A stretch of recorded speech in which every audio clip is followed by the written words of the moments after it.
Sleeper Group, Escuela de Líderes, presenta el audiolibro del capítulo 1 de 7 dimensiones de un propósito divino. Capítulo 1. La concepción del propósito.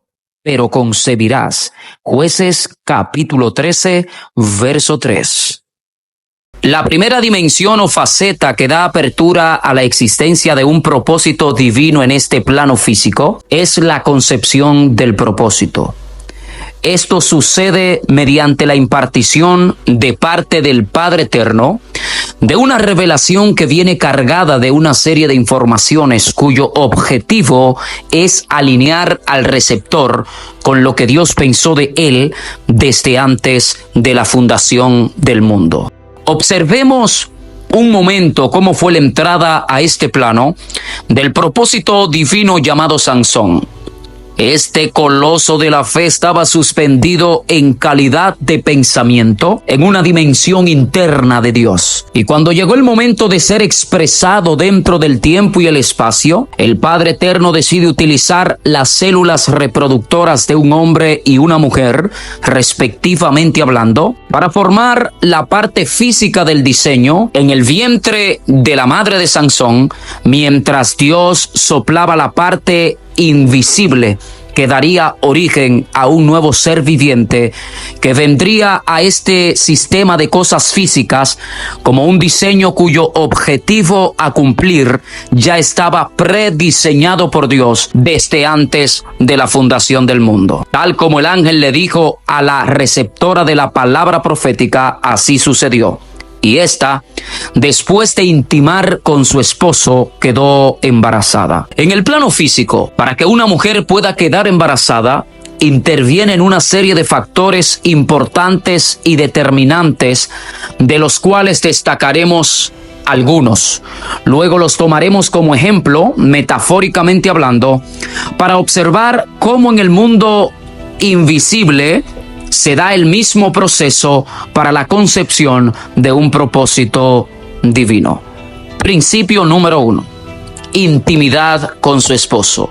La acción de intimar con su esposo es el primer paso que dará origen a la posibilidad de que una mujer quede embarazada por medio del suministro de la célula reproductora masculina dentro de ella. Alrededor de 250 millones de espermatozoides son producidos en una eyaculación promedio. Y en este proceso el varón le transmitirá, si la mujer queda embarazada, toda la información genética necesaria para que su hijo se parezca a él. Así que lo primero que hay que entender es que los espermatozoides están cargados de información genética. Llevando esto al campo de la concepción de un propósito divino, metafóricamente hablando, lo primero que debe acontecer para que una persona logre concebir en su espíritu un propósito divino es hacer tefilá, es decir, entrar en un grado de relación muy íntimo con el Eterno, mediante una vida de altar que le coloque en la posición correcta para que la información del corazón del Padre Celestial venga sobre su vida y penetre a su interior mediante una de las ventanas del alma, que es el oído. Y de esta manera, la palabra de Dios se haga una con la obediencia que brota del espíritu del receptor, dando paso a una fecundación espiritual que tiene como objetivo sacar a la luz, cuando ya esté listo, un propósito divino que será conocido por muchos y bendecirá multitudes mediante el servicio.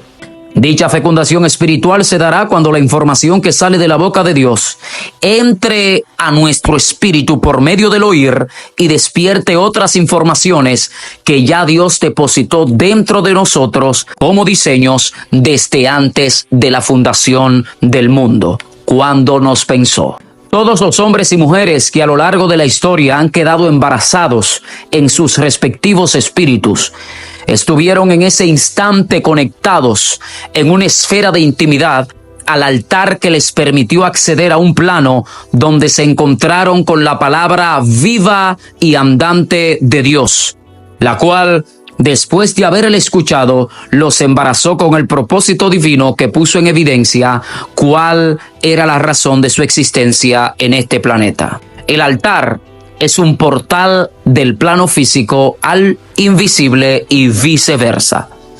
Todos los propósitos divinos que nacieron en la tierra, en un tiempo y lugar determinados, fue porque los vientres espirituales que recibieron mediante revelación tales propósitos alinearon sus oídos con la boca de Dios para que la semilla del Eterno entrase hacia el interior de sus respectivas almas. En este punto podemos afirmar que sin intimidad con la eternidad no hay concepción de propósito. Principio número 2 para que una mujer pueda quedar embarazada: ovulación en óptimas condiciones. El segundo factor que habilita a la mujer para que ésta pueda quedar embarazada después de intimar con su esposo es una ovulación en óptimas condiciones. Según la ciencia médica, cada 28 días madura un óvulo dentro de la mujer, el cual es liberado desde los ovarios hasta la trompa de falopio, conducto que conecta el ovario con el útero. Y allí, en la trompa de falopio, la célula reproductora femenina espera para ser fecundada por la semilla insertada por el hombre dentro de la mujer. De igual manera, metafóricamente hablando, cuando la revelación del cielo nos expone a las informaciones con la cual vino cargada la semilla de Dios, que es su palabra, entra por nuestros oídos para recorrer un camino y encontrarse con un óvulo de obediencia que le permita al dicho de Dios ser fecundo dentro de nuestro ser, con el objetivo de dar origen a un propósito del Padre Eterno que luego será expresado sobre la tierra cuando es traído a la luz. Pero si los ovarios de la mujer no liberan óvulos, por más que su esposo le suministre esperma, no quedará embarazada. De igual forma, por más palabras de Dios que alguien reciba, si no libera óvulos de obediencia que conecten con el potencial de lo que se le está diciendo desde el cielo, es imposible que se forme algo serio de cara a una manifestación futura del propósito del Dios viviente sobre su vida y entorno. He conocido a muchas personas que testifican de forma constante acerca de lo que Dios les dijo, pero ellos nunca liberan óvulos de obediencia que conecten con la información del cielo que entró por sus oídos en forma de semilla para enlazar con un terreno llamado corazón que debe ser fértil por medio de la obediencia. Lo primero que produce la fe en el corazón de un discípulo verdadero es obediencia. Después vienen los milagros. Por eso el escritor a los Hebreos en el capítulo 11, el pabellón de los inmortales de la fe, versículo 8, haciendo referencia a Abraham, dice: por la fe Abraham obedeció y salió sin saber a dónde iba. Eso implica que primero obedeció, luego vinieron los milagros que ya conocemos en las Sagradas Escrituras. Capítulo o dimensión número 2. La prenatalidad del propósito.